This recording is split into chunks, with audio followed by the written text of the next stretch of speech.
Hello, hello. So this is another episode of the FTD podcast. It is trade deadline season. Hooray, hooray. Exciting time of year. If you look at the standings right now, you will see the divide starting to happen. Kind of similar to last year. There's a few front runners and a lot of teams bunched up in both conferences for the last. That's an exciting thing about having six playoff teams in this day and age in our league compared to the old style back in the 90s and 2000s. Only like four playoff teams. So a lot of teams still in the fight for the playoff spots right now. In the AL, we have a couple front runners in Milwaukee and Montreal, and then 60-win team, 58 as our third and fourth place teams, and then fifth and sixth we got 56 wins. But then there's a lot of teams from 56 to 50. So those teams are only 6 games back, like Toronto and Texas, Colorado. For the most part, you get you kind of got to be around those teams. The last playoff team right now is at 56 wins, so you're still alive, but it's starting to look a little tougher to come back from. But definitely 6 games is doable in a few months. But yeah, Cleveland right in the thick of it there at 54. Colorado right in the thick of it at 52. Two teams that have been in the playoffs year after year after year, and Cleveland was our champion last year. So those two teams are actually out of the playoff scenario at the moment. So there might be some teams really looking to make a move here. And in the NL, we have 67-win Dodgers are way ahead of everybody. And then Philly, Atlanta, St. Louis are real bunched up right after them. And so that brings us to 4 teams.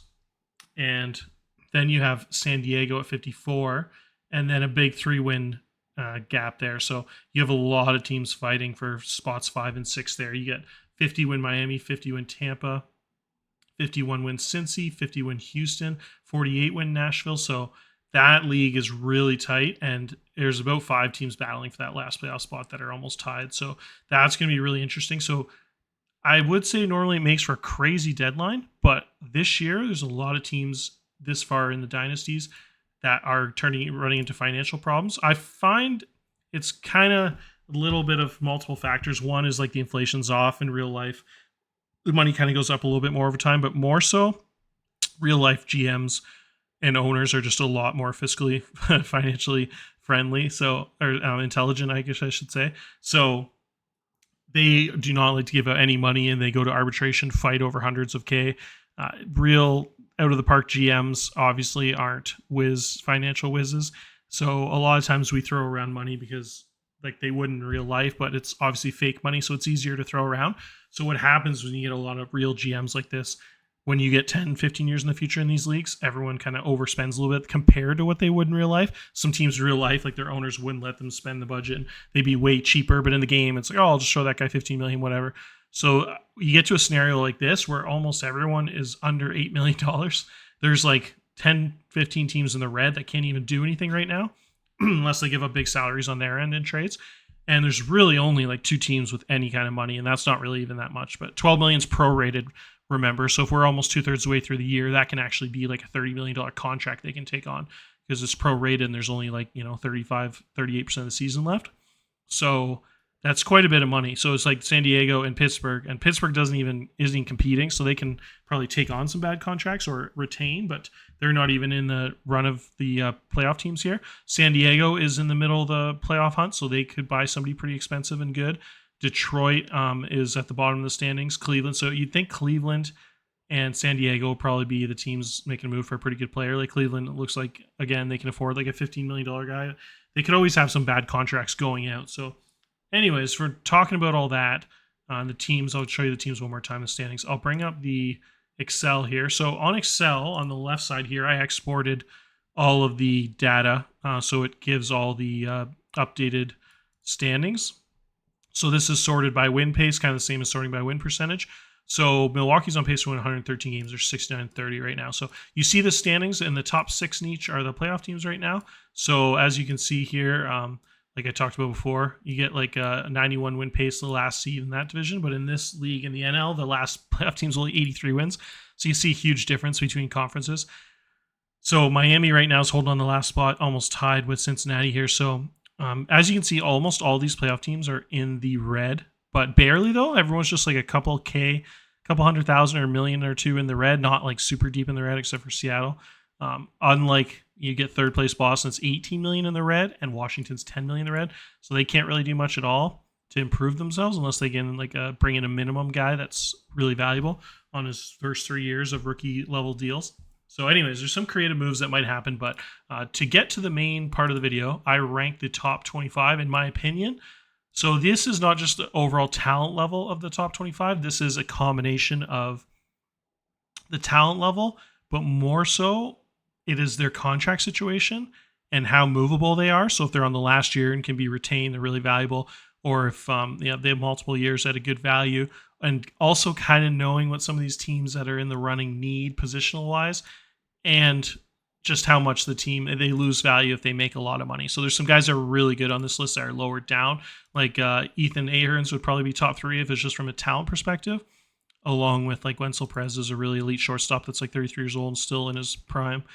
So there's a couple of really big stars here, like Wolverton, but he's making almost $20 million a year, and there's just not many teams that have any money this year. So there's a reason some of these talented players have bumped down. So I kind of factored all that into my rankings. It's not perfect. I know everyone will disagree with rankings when it comes to these type of things, but it just gives you I thought I'd help everybody out. Maybe just give a little bit of a broad list here, and it doesn't really matter if you have a guy 2nd or 8th, just to kind of see the top 20. Everyone is pretty similar, like probably 20 of the same top 25 guys. I might have missed somebody, but I think I went through all the teams that are selling off and put together a pretty good list.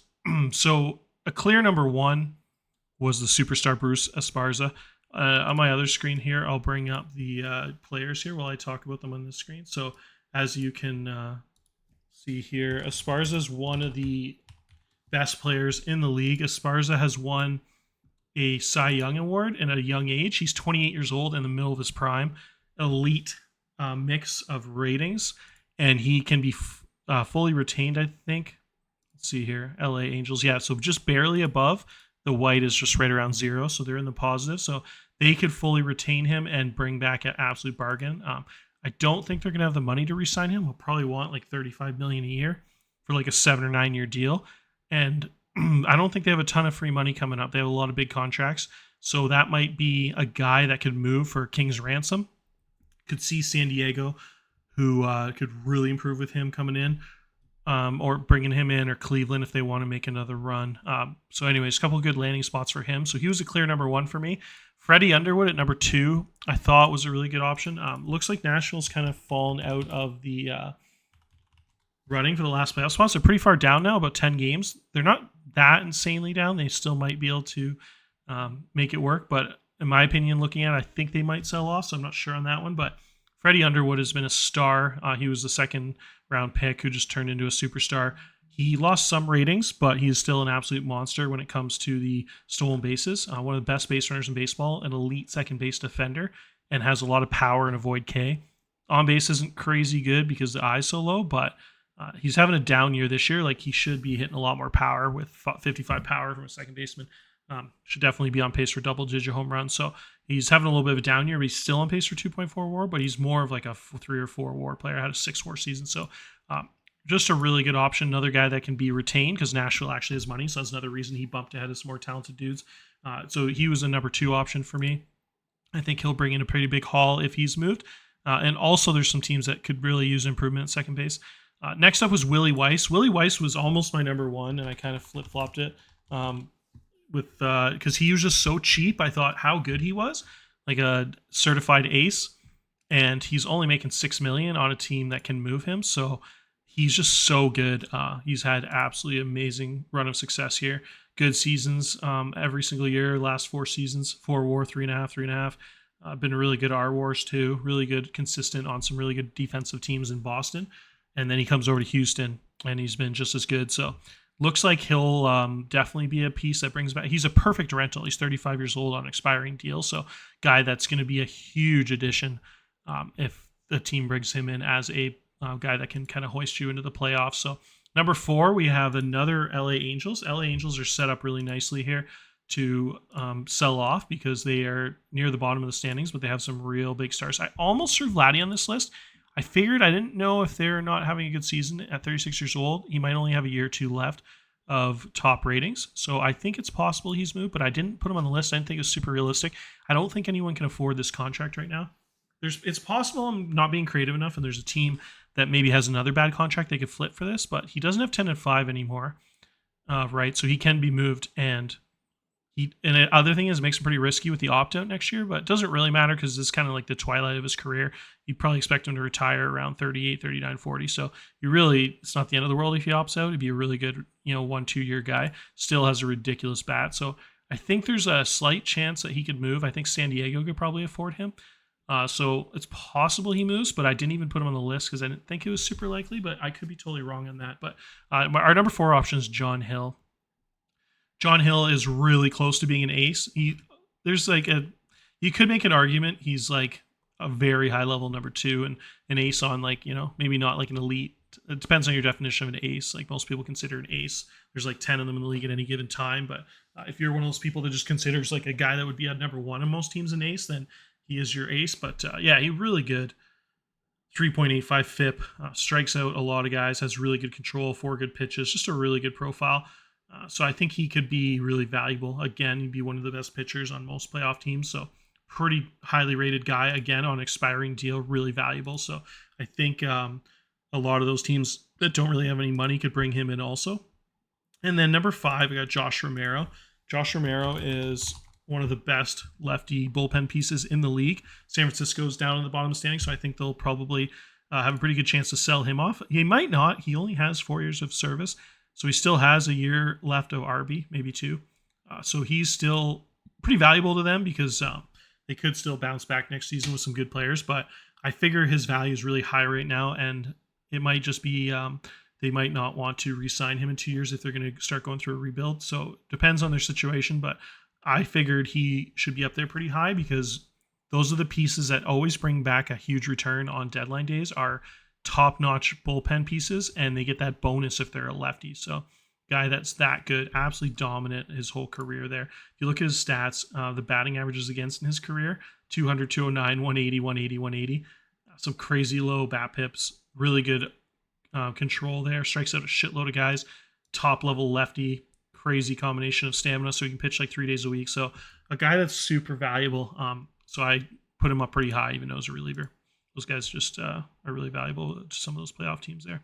And then next up, we have one of the best hitters, Andrew Vaughn.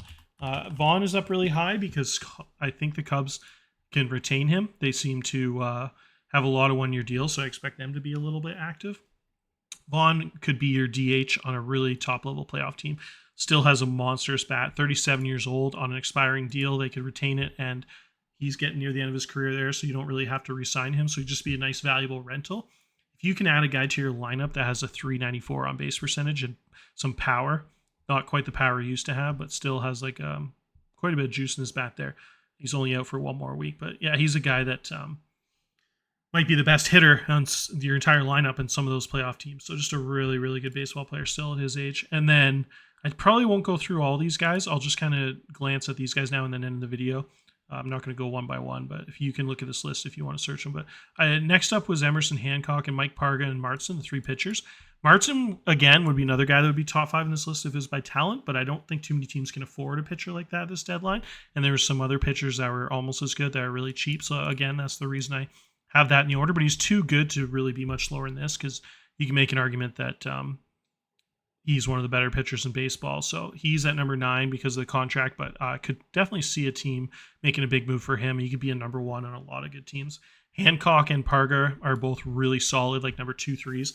Parga is really high up here because the value is so good. He's only making a couple $1 million and has a year or 2 of arbitration left. And so he's really solid and has a really good contract. So he was probably a little higher than most people. Probably forget about him in Seattle, but dude has a really good skill set and just pretty valuable for this deadline. Emerson Hancock's really similar, just another kind of guy like Andrew Vaughn, like a really mid-30s guy on like an expiring deal. Has a really good value for next year. I think it might be a team option for like $7 million. So you bring him back. Really good ratings at this point in his career. And then Alex Martin, another DH top-level hitter there. Pretty much as good of a bat as Vaughn. Probably be a lot more expensive because he's younger, has a year arbitration left. So I figure the cost on him to bring him in is going to be quite a bit higher than Vaughn. So I had him a little bit lower. I thought Vaughn was just more likely to move because of the whole rental age thing and the team he's on. But Martin is, again, probably one of the best hitters on this list. And Steve Hillier is having the season of his life. Absolutely insane. Probably outperforming his ratings more than any player in the league right now. Decent ratings, but he's performing like like a top level all-star. So he's a really good guy to bring in as a left fielder, center fielder who has a bat that's absolutely on fire this year. Then we have a couple of Houston Astros here. Mick Abel, really good, like 36, 37-year-old reliever. Ethan Aarons, I think I mentioned earlier, probably one of the top 4 most talented dudes on this list. Superstar third baseman, but this year he'd probably be top 10 on this list almost every other year, but he's only number 14 here, in my opinion, because he's making like 25 a year for 4 more years. So I just don't think anyone can really afford him too much, but someone might make a big move for him. So I threw him on here. I think he's a little bit more likely to move than Vladdy, but kind of in the same ballpark where they're super talented. I just don't know how likely that is to happen. Josh Wolverton is the exact same boat. An absolute star shortstop, second base, big time power for a middle infielder, big 6'6", 70 range guy, but he has a couple of years left at $18 million, so I think he'll be a lot more valuable next year or the year after. So I think the Mets might hold on to him, but if someone really has a shortstop injury or something, or second base injury, he's a big piece they could bring in to help. Chris Birch, a really good third baseman on an expiring deal, one of the best defender third baseman in the league, 80 arm, pretty decent 50 bat, always seems to get about 2.5 to 3.5 WAR. Really solid piece. Another Cub. The Cubs have a lot of guys to unload this year. Detroit has a really solid pitcher, Josh Payton, just a nice number 3-4 pitcher. Kind of, I don't know if he's expiring actually, but yeah, he could retain too. Nashville, another guy on this list, Bobby Scalise, not having a great year, but he's been a really good player in the past. Ratings wise, he's like a 3 WAR guy, kind of having like a 0 WAR season, but that happens with pitchers. Maxwell, a really highly rated guy that would be really good in the bullpen or as a starter. Low control, but crazy good stuff in movement. Really valuable this year and next year, making like 6 and 7 million or something. So pretty good. Wenzel's on here again, same as Aarons and Wolverton. He's ranked pretty low compared to his talent level just because his contract. I don't know if they'll move him, but pretty valuable 75 range shortstop with a decent bat. Really good player on pace for like 3 or 4 WAR. Really good defensive third baseman that has another year left at like $10 million for next year. So another really good defensive third baseman, probably top 3 defensive first baseman in the league. And then I didn't have any catchers on here. I threw the veteran Nate Stevens on here, having a really good year for Chicago. Ratings aren't quite what they used to be, but he still put up a really solid season. He's a captain, so might be a nice number 2 catcher to bring in for somebody. And then we round the list off here with the last 3 here you can see. So I'll end it there. I just thought I would kind of talk about all those things and trying to give you guys a nice little list to maybe help you out if you don't have as much free time and you just want to make some moves for the deadline in a day or two. And then I'll actually show you my graph. I did, if you're curious about how your team's performing and stuff, I'll just get this and you could kind of screenshot it if you like. This, I kind of export all the stats. So the blue is all your offensive stuff and the this is all your pitching, the orangey color is your pitching and defense. So you can kind of see where you're rated in all the categories. If you sort it by win percentage here, you'll see Milwaukee at the top. So you kind of see where the good teams are and where the bad teams are. And just maybe if you weren't sure what some stuff you can see in the game, but some of the stuff you can't, like BB and K percentage, I had to do that manually. So there's some stuff that it doesn't show in the info tabs in the game, like stolen base percentage and stuff. So you can kind of see where you rank if you're curious about those things. And then the defensive rankings. You can kind of see who has the best defense based on the biz stuff. So you see Milwaukee, Colorado, and Oakland actually surprisingly near the top there. Oakland's killing it, 60% even plays. They ranked first in that. And some other stuff there. So anyways, just I'd show you that if you want to take a glance. But that's it for this episode. Cheers, guys.